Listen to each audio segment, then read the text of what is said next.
birthday.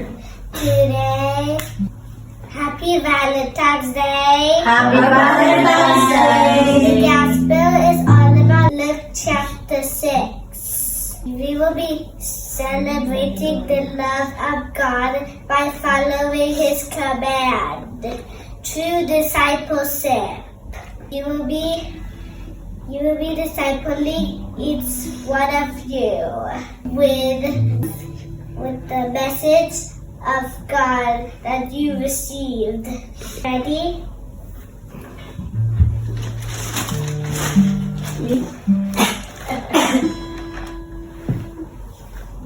Christina, Yes.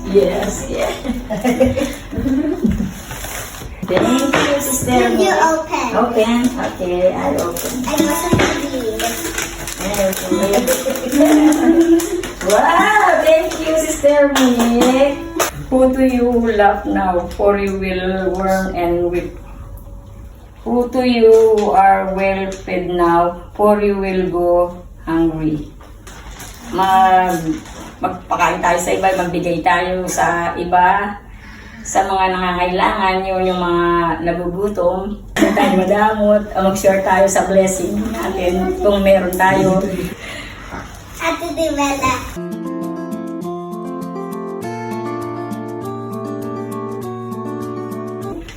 But to you who are rich, for you have already received your comfort. Later. Ang pagkakaintindi ko po dito, yung kailangan kung yumaman ka na, kailangan i-share mo naman yung blessings mo sa iba. At wag kang maging gahaman at wag kang magsamba sa pera. Amen. Daddy? Meron sa...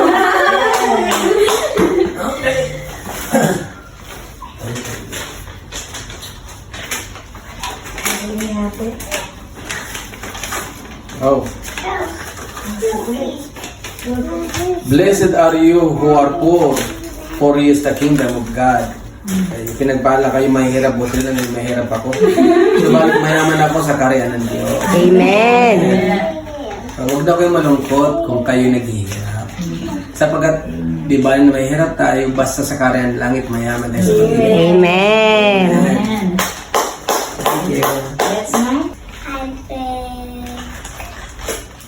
Here's Evan. Okay. Rejoice in that day and live for joy, because great is your reward in heaven. For that is how their ancestors treated the prophets.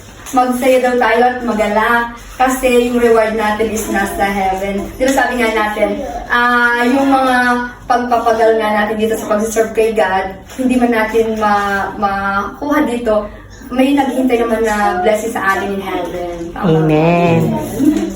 It's mine. Thank you. Let's get the chocolate. Oh, yeah, you're the only one. Your turn.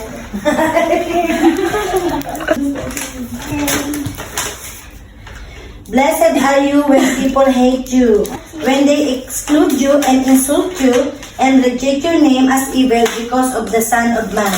Blessed daw tayo pag tayo daw ay binababa. Kung ang tao ay hinag-hate sa atin, blessed pa rin tayo sa ng Panginoon.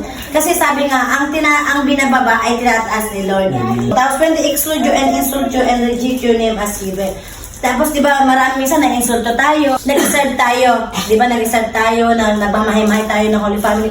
Hindi maiwasan na tayo, na-insult tayo, na-exclude tayo, kasi nga, dahil ang iba, syempre, ibang sila, tapos sabihin, ay, ba yung nagdadala sila ng religion. May iba't iba kasi ang religion. So, ang para sa akin naman, respect lang. So, yun nga, pag in-insult tayo, tapos na-reject pa rin tayo, ibig sabihin, pa rin tayo kay Lord, kahit paano, nababa man tayo dito sa mundo, pero sa taas, si Lord ang bahala sa atin. Yun lang po. Basta habang tayo ay binababa, tinataas naman tayo ni Lord. Kaya, stay humble lang. Yun lang po. At kapuren ka Adonai. I have the Adonai. Amen.